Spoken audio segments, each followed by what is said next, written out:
오늘 이 시간 함께 보실 성경 말씀은 구약 성경 다니엘서 제3장 14절부터 18절까지의 말씀입니다.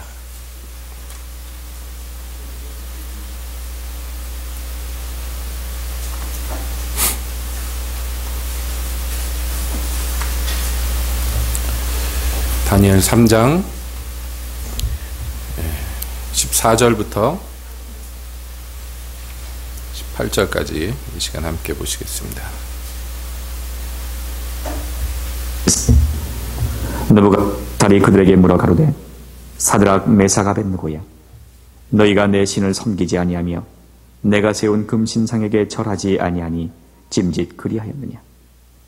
이제라도 너희가 예비하였다가 언제든지 나팔과 피리와 수금과 사면금과 양금과 생황과 및 모든 악기 소리를 듣거든 내가 만든 신상 앞에 엎드려 절하면 좋거니와, 너희가 만일 절하지 아니하면 즉시 너희를 극렬히 타는 풀무 가운데 던져 넣을 것이니 능히 너희를 내 손에서 건져낼 신이 어떤 신이겠느냐?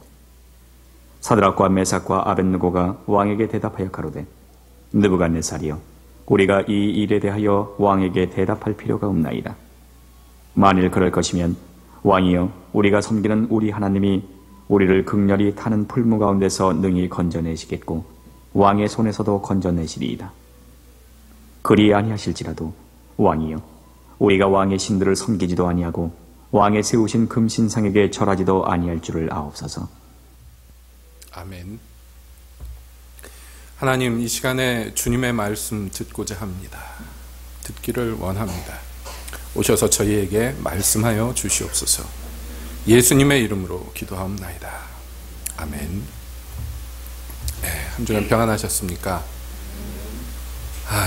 오늘은 우리가 다니엘서에 있는 한 대목을 보았는데, 아마 다니엘서에 나오는 그 장면들, 여러 그 사건들 중에서 제일 유명한 장면들 중에 하나가 오늘 읽은 이 본문의 내용 아닌가 싶습니다. 그래서 성경을 많이 읽어보지 아니하신 분이라도 그리 아니하실지라도 라는 말에 대해서 굉장히 귀에 익숙하게 들으신 줄로 압니다. 바로 이 장면이죠. 오늘 읽은 이 본문의 내용입니다. 느부갓네살이라는 왕은 굉장히 역사적으로 볼 때도 굉장히 큰 일을 행한 아주 훌륭한 왕으로, 훌륭하다기보다는 큰 일을 한 위대한 왕으로 역사 속에서도 기록이 되어 있는 임금입니다. 바벨론 제국을 만든 사람이고 수많은 나라를 복속시킨 정복 왕입니다. 그래서 그 이름이 지금까지도 유명한데, 유명한 것은 사실은 역사적으로도 유명하겠지만 더 유명한 것은 성경에 많이 등장하기 때문에 유명하죠. 유다를 멸망시킨 왕이고, 그래서 유다 백성들을 이 바벨론 땅으로 포로잡아 끌고 온 왕이 바로 이 느부갓네살이며, 하나님의 성전을 회파하고 그 성전에 있는 모든 기물들을 다 빼앗아다가 바벨론으로 옮겨온 왕도 이 왕입니다. 그러니까 많은 짓을 했죠. 그런데 이 바벨론의 정책 중에 하나가 정복한 나라의 똘똘한 아이들을 데려다가 이제 그 교육을 시켜가지고 걔네들을 신하로 삼아서, 그래서 이 제국을 경영하는 것이 이 바벨론 왕국의 제국의 특징 중에 하나입니다. 그 특징은 이제 계속해서 전해 내려와서 이 바벨론의 후예인 나라들, 뒤에 나오는 뭐 페르시아라든지 뭐 그 후에 나오는 여러 가지 나라들이 이런 정책을 계속 본받아서 그렇게 타민족의 젊은이들을 자기의 부하로 삼는 일들이 계속되는 것을 봅니다. 아무튼 간에 그때 잡혀온 사람 중에 이 젊은이, 어린아이죠. 청소년일 것으로 예상됩니다만은 다니엘과 그 세 친구가 있는 거예요. 이 다니엘과 세 친구가 그러니까 유다 족속 중에 아마 귀족 자제들로 여겨집니다.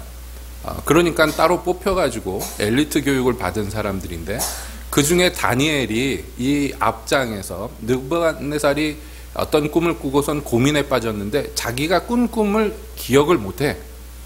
근데 굉장히 고민해요. 그래가지고 이 꿈을 해석하라 하는데 아무도 해석을 못하는데 다니엘이 하나님의 능력으로 해석을 하죠. 그 꿈의 내용은 뭐 오늘 다룰 내용은 아니지만 여러분들이 뭐 성경을 읽어보신 분들, 많이 들어보신 분들은 기억할 거예요. 금 신상이 있는데 머리는 금이고 몸은 뭐 은이고 밑으로 갈수록 동, 철, 흙 이렇게 해가지고 결국에는 이게 앞으로 생겨날 대제국들에 대한 계시란 말이죠. 이것들을 사람의 손으로 다듬지 않은 큰 돌이 와서 부시고 거기에서 하나님의 나라가 이제 세워질 것을, 그러니까 앞으로 인류의 역사를 이 꿈 가운데서 해석합니다. 다니엘의 해석을 듣고요, 왕이 다니엘에게 절하요. 절하면서, 그건 다니엘에게 절하는 것보다도 다니엘이 하나님께 절하는 것이죠. 그러면서 다니엘을 높이죠. 그리고 하나님을 찬송합니다. 그 다니엘이 그래가지고 바벨론 온 도를 다스리는 어른이 됐다, 이렇게 돼 있어요.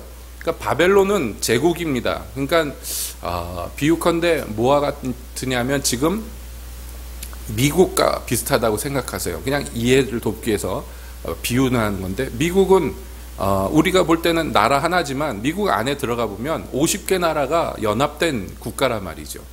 그래서 주마다 법들도 다르고 주마다 제각기 특징들이 있어요. 그 주들이 모여가지고 대표자를 뽑으면 그게 대통령이 되는 것이죠.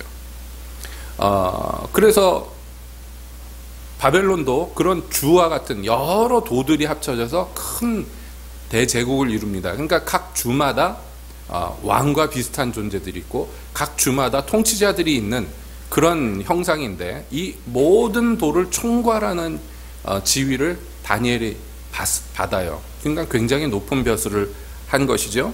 그리고 다니엘의 세 친구도 이제 다니엘의 천거를 받아 높은 자리에 올라가 앉습니다. 그리고 났는데 느부갓네살이 무엇 때문인지는 정확히 모르지만 아마도 자기 꿈 때문에 그랬는지 어마어마하게 큰 금신상을 만들었는데, 3장 1절에 보면 고는 60규빗이요, 그러니까 30m 좀 안 되는 거예요. 여러분 30m면 굉장히 높은 겁니다. 한 10층 건물 정도 된다고 생각하시면 될 것 같아요. 그러니까 굉장히 어마어마하게 큰 건데 이걸 금으로 만들었다 그러니까 상상이 안 가죠. 굉장히 큰 거예요. 어마어마하게 큰 신상을 만들어 놓고 그것을 대로에다 세워놓고 모든 그 평야지대에 있으니까 혼자 우뚝 섰겠죠. 그래서 시간 맞춰서 음악을 연주하면 모든 국민들이 거기다 절하도록 법을 정했어요.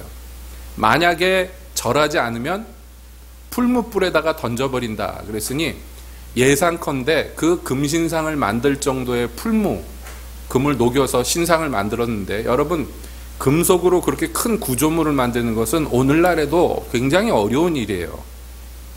오늘날의 기술 갖고도 굉장히 힘든 일입니다. 그러니까 그 풀무가 굉장히 컸으리라는 것은 상상이 되시죠? 아마 무슨 포항제철에 있는 웬만한 풀무보다도 더 컸지 않을까 싶어요. 근데 거기다가 다 던져버리겠다. 뭐 말하자면 에밀레종 만들 때 사람 던져서 했듯이 뭐 그렇게 하겠다는 것이죠. 그래서 모든 국민이 거기 순종했는데 고발이 들어왔어요. 고발이 들어왔는데 바로 다니엘의 세 친구입니다. 다니엘은 아마도 이때 다른 도에 있었던 것으로 여겨집니다. 그래서 세 친구만 있었는데 이 친구들이 절을 안 했다고 고발이 들어온 거예요.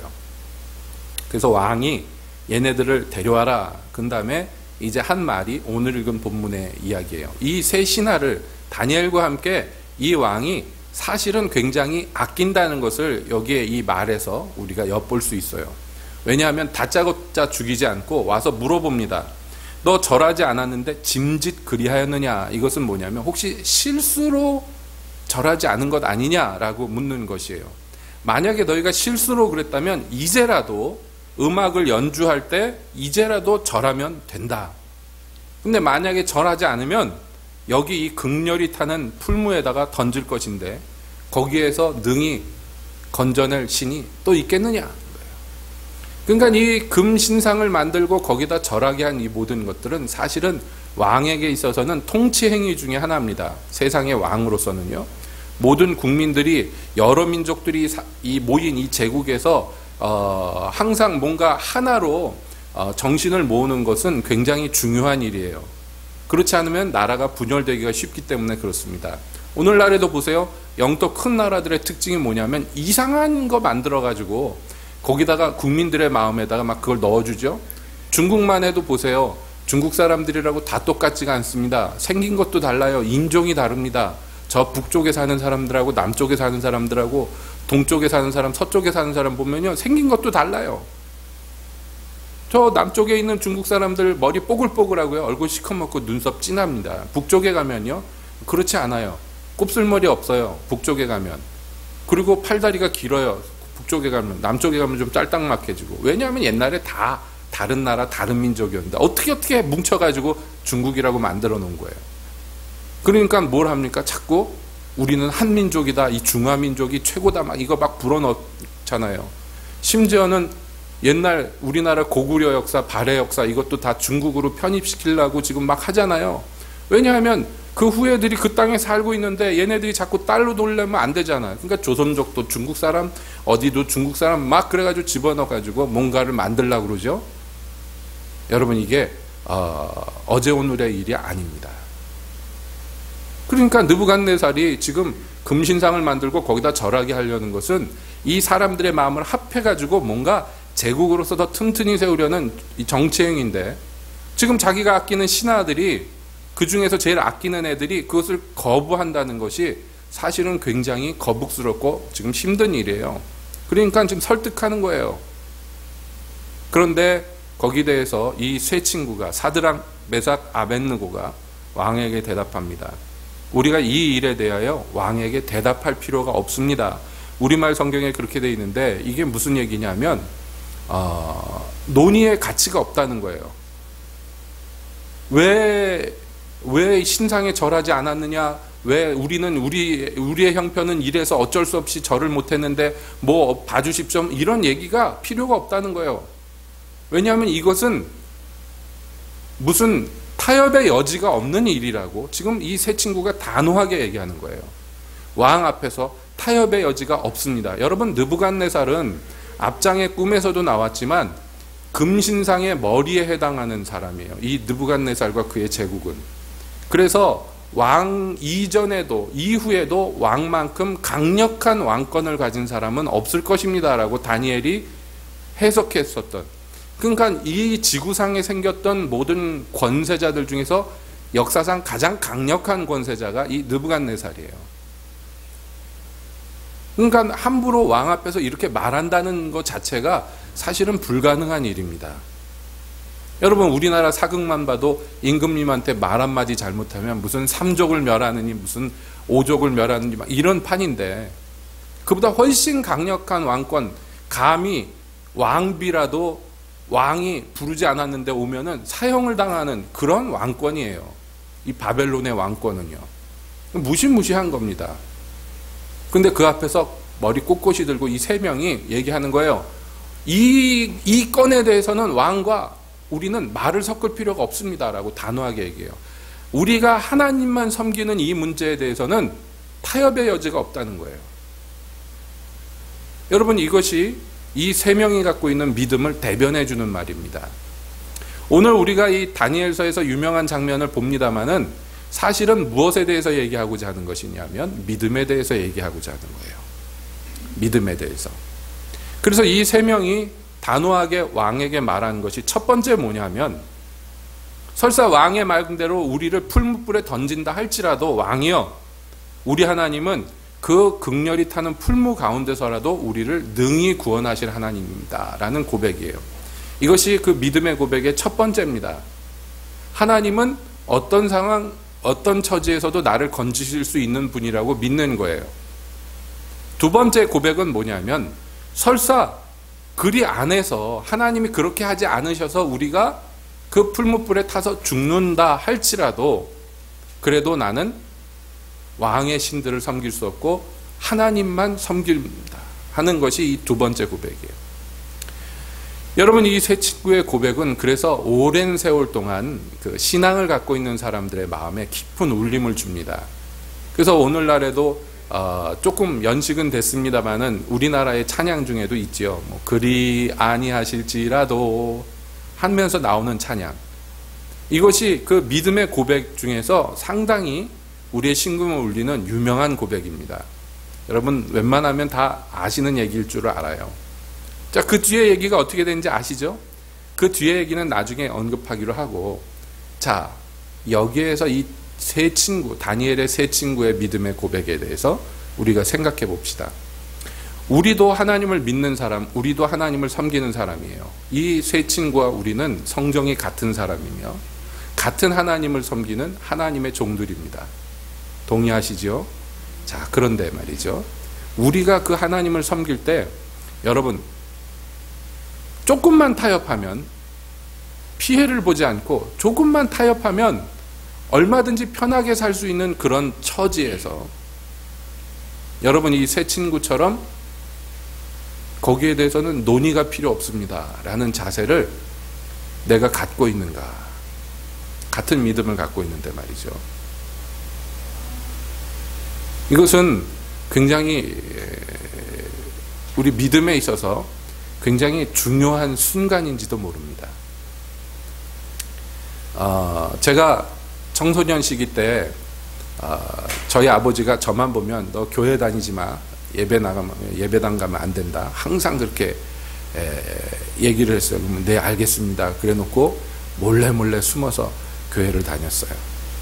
그래서 예배당에서 갑자기 나타난 아버지한테 붙들려서 집으로 끌려가서 두드려 맞기도 하고, 그럼 너 다시는 이제 교회 안 간다고 약속해라 그러면 울면서 예 그래 놓고선 그러고 나 몰래 또 숨어서 다니고 그랬었어요. 근데 어느 날, 그날도 이것 때문에 집안이 발칵 뒤집어졌어요. 교회 가지 말라고 그러는데 왜 또 교회 갔는가 해서. 그래서 저희 아버지가 다시 한번 말씀을 하셨어요. 너 이제 다시는 교회 안 간다고 지금 약속해라. 근데요, 제가 평소처럼 네 그래 놓고서 몰래 갔으면은 넘어갈 수 있는데, 그날따라 이제는 내가 이렇게 살아서는 안 되겠다 하는 생각이 들었어요. 그래서 생전 처음으로 그럴 수 없습니다 아버지 라고 대답을 했어요. 그랬더니요, 저희 아버지가 굉장히 충격을 받은 거예요. 왜냐하면 평생에 아버지 말에 한 번도 아니요 라고 얘기해 본 적이 없는 아들이에요. 물론 나중에 뒤에서는 말을 안 들었지만 면전에서는 말이에요.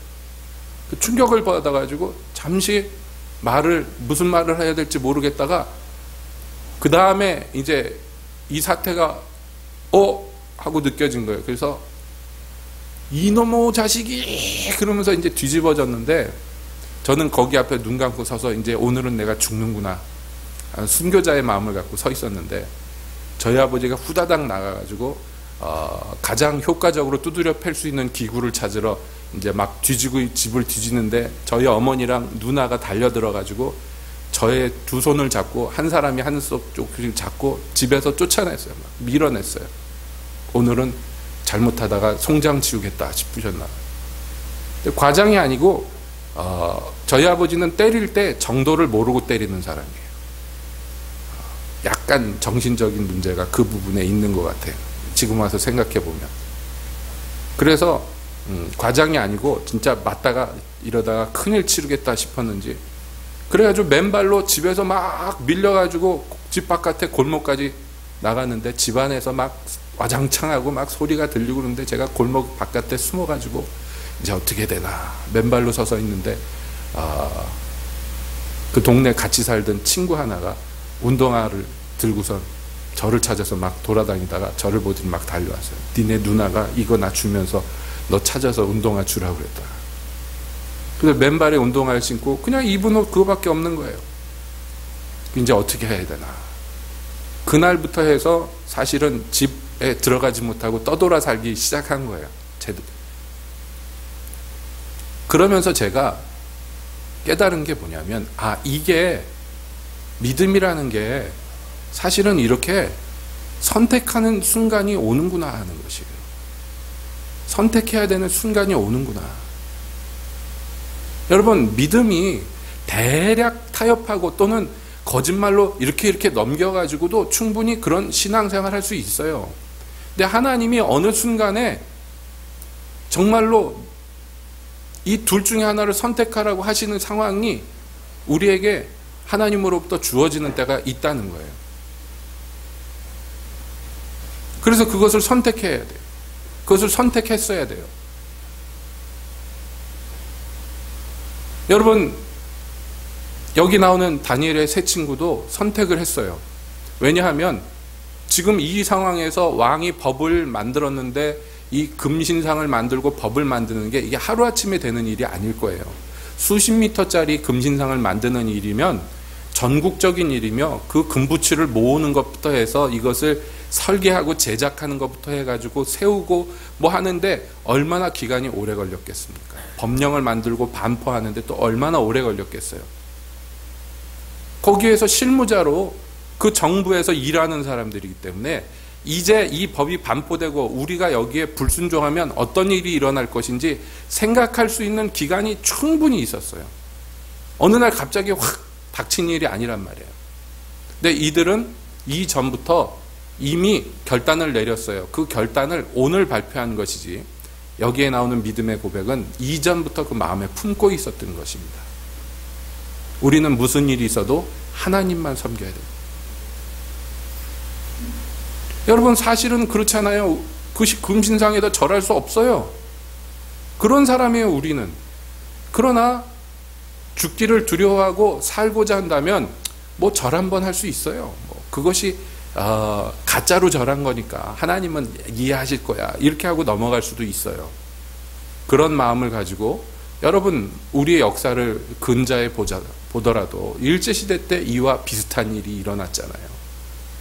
일제 마렵에 여러분, 일본이 제국주의 그 마지막 발악을 할 때 자기들이 섬기는 신사를 조선 팔도 곳곳에 다시 세워놓고 모든 학교에다 세워놓고 모든 동네에다 세워놓고 그 시간만 되면 모든 조선 사람들이 거기에다가 똑같은 시간에 똑같이 모여서 절하도록 법을 만들었어요.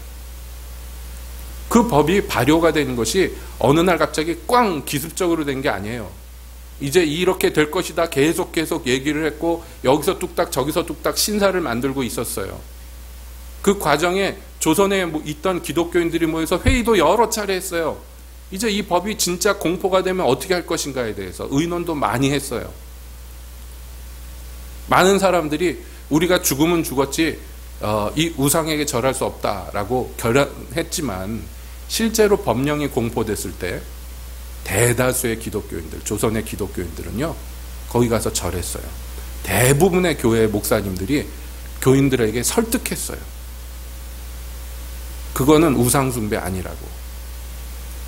신사에다 절하는 것은 이 조선과 일본이 이제 한 나라이기 때문에 이건 국가 정책이며 우리가 정부에 순응하는 것 뿐이라고 교인들을 설득했고, 교인들 입장에서도 목사님이 그렇게 얘기해 주니까 얼마나 마음이 편한지 몰라요. 그래서 안팎으로 마음이 합해져서 교회에서도 신사참배에 동참했어요. 심지어는 예배당에도 신사를 만들어 놓고 예배 때 모여서 하나님께 예배하기 전에 예배하는 순서 맨 앞에 신사에 절하는 순서를 집어넣고 공식적으로 그렇게 예배를 드렸어요. 우리 교회는 없지만 예배당에 다 같이 묵도합시다 그래놓고 땡 종치는 거 있죠? 그게 그 신사 참배하는 순서에 들어간 종치는 거였어요. 그 종치면 신사에게다 절하는 거였어요. 그게 흔적이 지금도 남아있는 거예요. 여러분, 많은 사람들이, 대부분의 사람들이 신사 참배했고 적극적으로 신사 참배를 권유했고, 그것도 모자라서 신도 세례라고 그래가지고 한강에서 한국 목사님들이 모여가지고 신도의 세례를 받았어요. 일본 신의 세례를 받았어요. 그때 신앙을 지키고 신사 참배하지 못하겠다, 안 한다 라고 했던 사람들은 맨 처음 조선 총독부에서 고난을 받은 게 아니라 교회에서 고난을 받았어요. 교회에 있는 사람들이 생각하니까 여기 신사 참배 안 하는 사람들 때문에 자기들이 피해를 받을 것 같고, 자기들은 이 행위가 정당하다고 믿는데 저것들 때문에 자기들의 행위가 정당하지 못하다고 느껴지니까 화가 나고 기분이 나쁘고 두려웠어요. 그래서 교회에서 쫓아내고 핍박을 가했어요. 우리가 잘 아는 주기철 목사님 헌병들에게 붙들려 감옥에 갔을 때 그 교회에서 주기철 목사님 가족들을 내쫓았어요. 사택에서 다 때려부시고 가산을 다 빼앗고 맨몸으로 쫓아냈어요. 여러분, 한국교회가 모여서 주기철 목사님 출교시켜버렸어요. 목사직도 파면시켜버렸어요. 선지자를 죽이고 그 다음에 선지자의 묘를 단장하는 유대인들처럼 우리 한국의 기독교가 그렇게 했단 말이에요.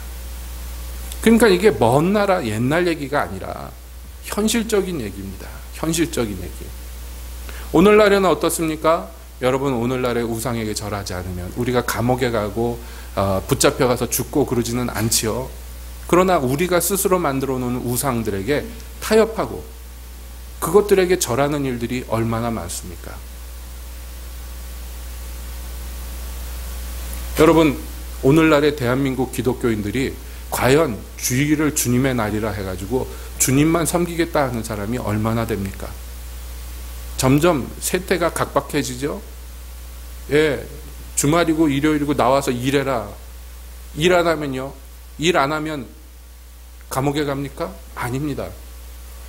그럼에도 불구하고 밉보일까봐, 점수 깎일까봐, 이러다가 쫓겨날까봐, 안 그래도 파리 목숨인데 이거 상사 말 안 들었다가 어떻게 될까봐 두려움에 빠져서 어쩔 수 없다고 회사에서 오라고 한다고 나갑니다. 장사하는 사람들이 예배에 참석하고 가가지고 도로 가게 문 열고 장사합니다. 장사 안 하면 손해보지요. 망하지요. 뿐만 아니라 옆에 가게들이 가만히 있지 않죠. 너 때문에 상권 죽는다고 난리를 치죠. 그러니까 어떻게 해야 됩니까? 아주 작은 것, 아주 작은 손해도 주님을 위해서는 받지 않겠다고 생각해요. 여러분, 분명히 말씀드리는데 그거는 믿음이 아닙니다. 그것은 믿음의 행위가 아니에요. 하나님이 진짜 왕이고 하나님이 지금 세상을 통치하신다고 믿습니까? 그러면 우리 그 손해보는 그 어려운 처지에서 우리를 그분이 돕고 건져주실 거예요? 안 건져주실 거예요? 여러분, 어떻게 믿습니까?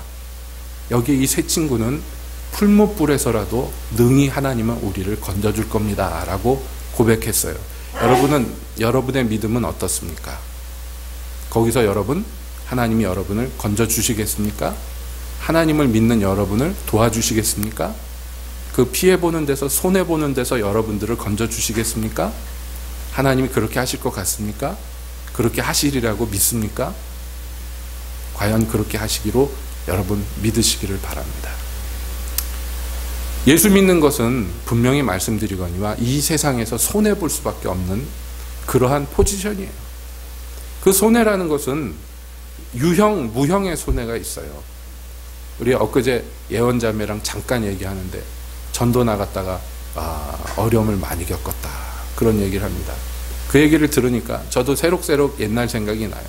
여러분, 노방전도 다니는데 오늘 새벽에도 그런 얘기를 했습니다마는 노방전도에서 처음 보는 사람한테 예수 믿으세요 그런데 아이고 감사합니다 그리고 전도지 받는 사람이 몇 명이나 있겠어요. 저는 노방전도 이제까지 한 중에서 딱 한 명에게만 감사하다는 얘기 들었어요. 모든 사람이 다 싫어하고 심지어는 내가 그 사람하고 무슨 상관이 있고 그 사람 때문에 내가 뭐 때문에 모욕을 당해야 되나 자괴감이 들 정도로 멸시하는 사람들이 많아요. 잡상인 취급하고 귀찮다고 꺼지라고 그러고 내가 뭐 때문에 그런 소리를 들어야 돼? 그 사람한테 내가 뭐 때문에 그런 얘기를 들어야 돼? 자기 잘 되라고 죽지 말라고 지옥 가지 말라고 좋은 얘기 전해주는데 왜 내가 이런 손해를 무릅써야 됩니까? 여러분은 그것이 손해로 보입니까? 아닙니다. 다 하나님이 갚아주실 일. 하나님이 보고 계시다고 여러분이 믿는다면 여러분 세상에서 손해보는 건 손해가 아니에요. 이익입니다. 왜냐하면 하나님이 건지시고 갚아주실 거기 때문에. 갚아줘도 그냥 갚아주느냐? 몇 배로, 몇십 배로, 몇백 배로 갚아주시고. 이번에 엊그제 천안에 박한절 장로님 가족이 왔었죠. 그래서 저희 집에서 금요일날 같이 식사를 하는데 그 아버님 되시는 은퇴하신 장로님을 같이 모시고 왔어요. 올해 90대셨다. 되게 정정하시고 목소리가 얼마나 큰지요. 장로님이 막 얘기를 하는데요. 이제 늙고 힘들어서 막 돌아다니지 못하고 집에만 있으니 뭘 해야 되나 그래가지고 몇 년 전부터 내가 이렇게 아무것도 못하니까 성경을 봐야 되겠다. 그래가지고 성경 읽기를 시작하신 거예요. 본격적으로 성경 읽기를 시작하셨는데 작년에 28번 읽었대요. 한 해 동안에. 여러분은 어떻게 생각하실지 모르지만요, 28번 읽는 거 쉬운 게 아니라 거의 불가능한 일이에요.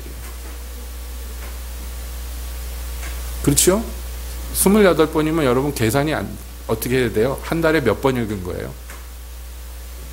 한 달에 거의 2번, 3번 읽는 거예요. 성경 전체를. 한 달에 한 번 읽는 것도 굉장히 힘듭니다. 제가 예전에 이 제자훈련 받고 또 다른 사람 제자훈련 할 때 프로그램을 짠 게 2달에 성경 한 번 읽는 프로그램을 진행을 했는데 그것도 대부분의 사람들이 감당 못하고 죽는다고 난리를 쳤어요. 힘들어요. 일상생활하면서 그렇게 하는 게. 그런데 이 노인분이 안경도 안 꼈어요. 하나님이 눈을 어둡지 않게 해주셔가지고 성경 읽는데 불편하지 않게 해주셔서 그렇게 읽는데요. 그래서 성경을 매년 수십 번씩 읽으셔요. 기도도 매일 시간 정해놓고 2번씩 하신대요. 기도를. 저희 집에 오자마자 아무도 얘기도 안 했는데 의자에 앉자마자 혼자서 기도를 시작하셔요. 막 큰 소리로. 그러니까 그래서 다 앉아서 기도를 해야 돼요. 그런데요, 여러분, 시골에서 농사 짓던 할아버지, 본인이 그렇게 얘기해요. 배운 것도 없고 할 줄 아는 것도 없고 남의 집 소작 치던 사람이라고 자기가. 그런데요, 그 6남매가 어떻게 그렇게 신앙 안에서 잘 자라는지. 여러분, 하나님이 갚아주십니다. 갚아주세요. 과장이 아니고 진짜로 갚아주세요. 하나님이 어떻게든지 갚아주셔요. 금생과 내세 복을 받습니다.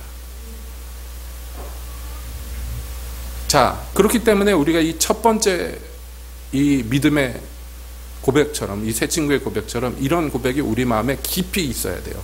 주님이 나를 도우시고 건져주시는 분, 이것을 믿지 않으면 이 험한 세상에서 항상 타협할 수밖에 없고 세상과 연합될 수밖에 없어요. 어떻게 세상과 결별하고 거절하고 하나님만 섬기겠습니까? 하나님 돕지 않으시는데. 그래서 이 첫 번째 기도, 이 첫 번째 믿음의 고백은 우리에게 있어서 가장 근본을 이루는 믿음의 근간입니다. 그런데 그 다음에 문제가 있어요. 그 다음에 문제가 이 그리 아니하실지라도라는 문제예요. 자, 하나님이 도우실 것을 믿고 여기서 건져주실 것을 믿고 내 모든 걸 다 바쳐서 주님께 내 인생을 올인했는데 안 도와주시면 어떻게 되는 거예요? 그럴 수 있죠. 그런 일도 많이 있죠, 여러분. 많은 사람들이 사자 입에서 구원을 받고 불 가운데서도 구원을 받고 여기 이 세 친구들처럼 풀무불 가운데서도 구원을 받았지만 어떤 이들은 풀무에 타서 죽고 어떤 이들은 사자에 물려서 죽고 어떤 이들은 십자가에 못 박혀 죽었어요. 오늘날에도 똑같은 일들이 일어나요. 극한 위험 가운데 하나님이 건져주는 사람도 있고 극한 위험 가운데 그냥 순교해버리는 사람도 있습니다. 어떤 사람들은 하나님이 안 도와주는 것 같아요. 몇 년 전에 터키에서 3명의 기독교인이 죽을 때, 선교사 한 분하고 터키인 2명이 죽을 때 1인당 500번 이상 칼로 찔러가지고 죽였어요. 그것을 핸드폰으로 다 녹화를 했어요. 한 명씩 죽이면서 손가락 발가락을 자르면서 나머지 사람들에게 그것을 보게 만들었어요. 그리고 지금이라도 예수 안 믿겠다 그러면, 지금이라도 알라만 신이라고 고백하면 풀어주겠다 그랬어요. 얼마나 비참합니까? 많은 기독교인들이 ISIS 때문에 트럭에 생선 싣듯이 싣고 가가지고 한꺼번에 땅에다 묻어버리고 강에다 죽여서 던져버리고 하는 것을 영상으로 찍어서 생중계하고 그랬어요.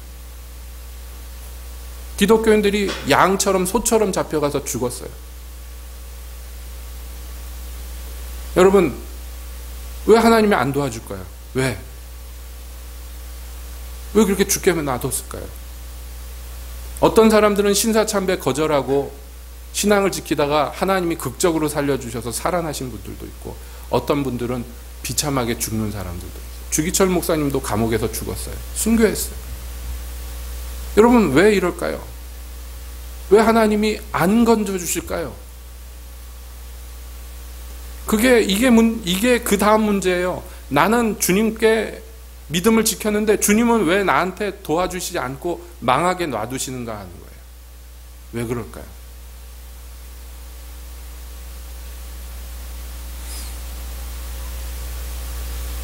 그럼에도 불구하고, 그런 처지에 떨어짐에도 불구하고, 또 그렇게 그렇게 안 도와주시는 것 같이 해서 내가 망하고 죽게 되는 처지에 떨어질 것 같이 보이는데도 불구하고, 이 사람들은 그렇게 돼도 나는 하나님만 섬기겠습니다 라고 고백합니다. 그리고 그게 믿음이라고 얘기하는데, 어떻게 이렇게 얘기할 수 있을까요? 여러분, 주님이 건져주시고 도와주신다고 믿는 것도 대단한 믿음이에요. 많은 사람들이 그런 믿음도 갖지 못했기 때문에 하나님 배반하고, 아까 말씀드린 대로 신사참배에 빠지고 세상과 연합했습니다. 두려웠기 때문입니다. 그런데 어떤 사람들은요, 거기서 더 나아가서 설사 하나님이 나를 안 도와주고 하나님이 나를 버리신다 할지라도 나는 주님만 섬기겠습니다 라고 얘기합니다. 그럼 왜 이렇게 얘기할까요? 무엇 때문에 이렇게 얘기할까요? 여러분, 이것이 우리가 믿는 바 이 믿음의 비밀 중에 하나입니다. 예수 믿었는데 하나님이 막 도와줘가지고 돈도 많이 벌고 자식들도 좋은 대학 가고 막 사업도 잘 되고 이래서 막 간증하면서 하나님이 도와주셨다고 그럼 누구나 봐도 우와 하고 나도 그랬으면 좋겠다 이렇게 생각이 드는데, 어떤 분은 간증하는데 내가 예수를 믿었더니 하나님이 오지에 가서 선교사 하라고 해서 갔더니 거기 가서 죽어라고 고생하고 죽어버렸어요 라고 간증한다면, 여러분 그거 보면서 나도 저렇게 되고 싶다 이런 생각이 드십니까?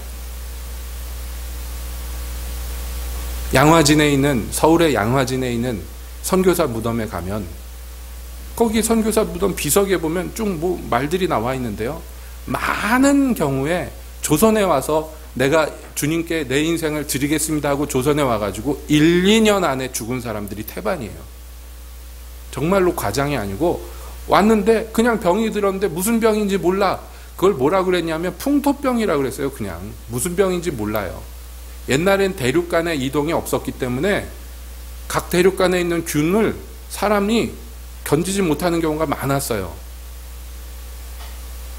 별것 아닌, 그 동네 사람들에겐 별것 아닌 균이지만 다른 대륙에서 온 사람들에겐 치명적으로 역사하는 게 많았단 말이에요.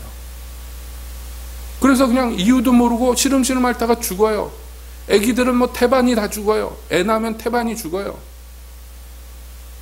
와서 뭐 한 거예요? 그냥 죽으러 온 것 같아요. 조선에 와서 무슨 일도 한 거 없어요. 그냥 젊은이들이 자기 인생을 주님께 드리겠다고 하고 배 타고서 몇 달씩 항해를 해가지고 가장 그 당시에 지구상에서 위험했던 땅 조선에 와서 주님을 섬기겠다고 1년도 안 됐는데, 몇 달 안 됐는데 그냥 풍토병 때문에 죽어버리고, 한 일이라고는 와서 묻힌 것밖에 없는 것 같아요. 여러분, 왜 하나님이 안 도와주실까요? 왜 그렇게 죽게 내버려 두실까요? 그게 무슨 가치가 있을까? 우리는 그것을 다 알지 못합니다. 다 알지 못하기 때문에 사람들은 때때로 두려움에 빠져요. 나는 주님을 믿겠다고 내 신앙의 정절을 지키지만 과연 주님은 날 도와주실 것인가? 누구도 확신해 줄 수 없어요. 주님이 과연 이 상황에서 나를 건지실 것인가? 누구도 약속해 줄 수 없어요. 그런데도 불구하고 어떻게 주만을 섬기겠다고 고백할 수 있을까요? 또 그것이 옳은 일이라는 것은 우리가 다 알지 않습니까? 그렇지만 옳다고 해서 다 되는 것도 아니잖아요. 자, 이 딜레마에서 어떻게 이 세 친구는 그럼에도 불구하고 우리를 그 풀무에서 안 건져주신다 할지라도 왕이여, 우리는 왕의 신에게 절할 수 없고 우리는 하나님만 섬길 겁니다 라고 고백할 수 있었을까요? 이 뒤에 얘기가 해피엔딩으로 끝났기 때문에 우리가 부담 없이 얘기하지만, 만약에 이 세 친구가 그냥 풀매에 타서 죽었을 수도 있잖아요. 그러면 그걸 뭐라고 얘기할 거예요? 실패한 인생이라고 얘기할 거예요? 광신자의 말로라고 얘기할 겁니까? 여러분, 우리는 이것을 어떻게 이해해야 될까요? 그렇기 때문에 여러분, 그리 아니하실지라도라는 것은 그냥 단순한 믿음의 고백이 아닙니다. 이 다니엘의 친구들이 이런 고백을 할 수 있었던 것은요, 그분이 하시는 일이 우리에게 이해가 되지 않는 상황에 빠뜨릴 수도 있어요. 정말로. 왜 이렇게 일이 이렇게 풀리는지 우리가 이해가 안 될 수도 있어요. 그러나 여기 이 다니엘의 세 친구가 믿은 것은요, 다른 것이 아니에요. 뭐냐면 하나님의 능력도 믿고, 하나님이 능히 건지실 힘이 있는 강력한 신인 것도 믿고, 또 상천하제 하나님밖에는 신이 없다는 것도 믿고, 다 믿었지만 그런 것보다도 더 근본적인 믿음이 있는데, 바로 하나님 그분이 믿음직스러운, 신뢰할 만한 변함없는 분이라는 것을 믿었기 때문입니다. 그러니까 하나님이 설사 우리를 풀매에서 안 건지시더라도 하나님이 하시니까, 그 하나님이 선하시고 오르신 분이니까 그게 가장 좋은 일이라고 믿는 거예요. 제가 설명을 잘했는지 모르겠습니다만은, 하나님이 무조건 선하다고 믿는 거예요. 하나님이 무조건 우리에게 가장 좋은 것을 주신다고 믿는 거예요. 그게 창칼이고 불 가운데 타 죽는 거라 할지라도 하나님이 가장 좋은 것으로 주신다고, 그런 분이라고, 하나님이 어떤 분이라는 것을 믿는 거예요. 그분이 가진 권세나 힘이나 능력도 믿지만 그분 자체를 믿는 거예요. 그게 신뢰며, 사실상 이게 진짜 믿음이에요. 우리가 믿음의 대상으로 삼는 하나님과 깊은 친근함이 있기 때문에, 그래서 신뢰하는 거예요. 신뢰하기 때문에 어떤 상황이 닥쳐도 하나님은 무조건 선하셔 라고 믿는 거예요. 그것 때문에 내가 죽는다 할지라도 하나님은 이유가 있어서 내가 죽도록 놔두실 거야 라고 하나님을 추호도 의심하지 않는 거예요. 이런 종류의 믿음은요, 하루아침에 생기는 것이 아닙니다. 여기 이 다니엘과 세 친구가 어린 시절 붙들려 와서, 가족과 헤어져 남의 나라 와가지고 말도 통하지 않는 나라 와서 모욕적인 삶을 살고 있어요. 여기 다니엘의 친구들 이름이 사드락, 메삭, 아벳느고라고 나오지만요, 여러분, 이 세 친구의 이름이 원래 뭡니까? 이 이름이 너무 유명해서 본명을 찾아보기가 힘들어요. 그렇죠? 이 본명이 있어요. 어디 나오나 한번 찾아보세요. 다니엘도 마찬가지인데, 다니엘도 바벨론에 와서 이름을 받았는데 벨드사살이에요. 여러분, 이 세 친구의 이름들이요, 다 우상을 섬기는 이름이에요. 사드락, 메삭, 아벳느고가요, 좋은 이름이 아니에요. 뭐 느보신의 종, 뭐 이런 겁니다. 바알, 즉 큰 왕의 손님, 뭐 이런 뜻이에요. 좋은 이름이 아니에요. 아주 모욕적인 이름으로 불리우고 있어요. 원래 이름은요, 하나님은 은혜로우시다, 하나님은 도우시는 분이다, 뭐 이런 이름들인데, 본명이요, 하나님은 심판하신다, 뭐 이런 아주 존귀한 이름들이었는데, 이게요, 우상 섬기는 이름으로 바뀌어버렸어요. 이건 굉장히 모욕적이란 말이에요. 그렇죠? 여러분, 이동현 집사님이 남의 나라 붙들려 갔어요. 이동현 집사님 살 만큼 살았으니까 상원이가 붙들려 갔어요. 그래가지고 이상원 이름이 있는데, 상원이란 이름이 무슨 뜻이에요? 좋은 뜻이겠죠? 뭐 나쁜 이름 져주지나 별 뜻이 없어요? 엄마가 그렇게 얘기하니까 할 말이 없네. 그 좋은 이름이라고 칩시다. 좋은 이름인데 무함마드 이런 이름을 얻었어. 예? 알라딘 이런 이름을 얻었어요. 그러면 뭐라고 그러겠어요? 무함마드가 여러분 좋은 이름이 아닌 거 아시죠? 알라딘 이런 것이 좋은 이름이 아니에요. 알리바바 이런 게 다 좋은 이름이 아닌 것이 알라랑 관련 있는 이름이기 때문에 그래요. 그럼에도 불구하고 이런 처지에 떨어졌어요. 그러니까 수없는 일들을 어렸을 때부터 고난을 겪고 어려움을 오직 하나님 한 분만 믿고 여기까지 온 거예요. 자라온 거예요. 이 험악한 곳을 믿음으로만 견디면서 그 가운데에서 이들은 하나님을 만났고 하나님을 배웠습니다. 그래서 하나님이 이 열악한 상황이지만 하나님이 어떤 분이신지를 알았고 그래서 그분을 굳게 신뢰한 거예요. 설사 불 가운데 우리를 구원하지 않고 놔두신다 할지라도 우리에겐 하나님밖에 없습니다 라고 고백하는 거예요. 우리가 이 땅에 예수를 믿음에도 불구하고 하나님이 놔두시는 이유는 이 땅에서 이것을 배우기 위해서예요. 우리가 하나님을 진짜 아는 사람으로 만드시기 위해서 이 땅에 놔두시는 거예요. 그래서 우리가 기쁜 일도 슬픈 일도 높이 들었다가 아주 낮추시는 일도 여러 가지 일들을 우리가 여러 가지 상황에서 겪으면서 그냥 거기에서 세월이 지나가면 안 됩니다.